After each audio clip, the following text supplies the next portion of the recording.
গতকাল থেকে ডায়রিয়ার প্রকোপ জামগ্রাম গ্রাম পঞ্চায়েতের শ্যামাপুর গ্রামে।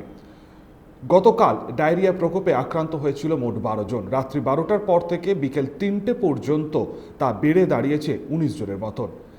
স্বাস্থ্য দপ্তরের টিম ঘটনাস্থলে পৌঁছে শুরু করেছে চিকিৎসা। খবর ছড়িয়ে পড়তে আসানসোল মাইন্স বোর্ড অফ হেলথের সদস্যরাও এসেছেন। ঘটনাস্থলে আজ এসে পৌঁছান এবং পুরো গ্রাম ঘুরে দেখেন বারাবণী সমষ্টি উন্নয়ন আধিকারিক শিলাদিত্য ভট্টাচার্য সহ অন্যান্যরা। সুস্থ হয়েছে কিছুটা, আর তারপর রাত্রে দুজনকে অ্যাডমিট করেছে, ওরা এখন সিরিয়াস আছে। তারপর কালকে রাত্রে অনেক রাত পর্যন্ত এখানে ছিলাম, এখানে দেখলাম পরিস্থিতি ভালো ছিল না।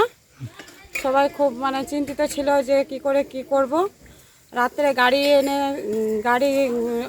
ডেকে পরে তাদেরকে নিয়ে যাওয়া হলো হসপিটালে। কোন হসপিটালে নিয়ে গেছেন তাদেরকে? কাটিংডাঙ্গা নিয়ে গেছিল প্রথমে। তারপরে ওইখান থেকে যাদেরকে দেখছে অনেক সিরিয়াস, তখন তাদেরকে এমএলএ পাঠিয়ে দিচ্ছে।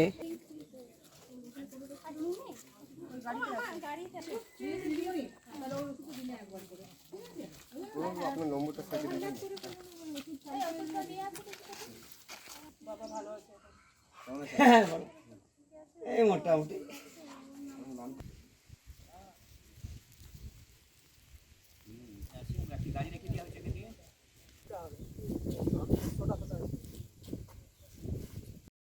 আসানসোল থেকে সঞ্জয় যাদবের রিপোর্ট, 99 নিউজ বাংলা।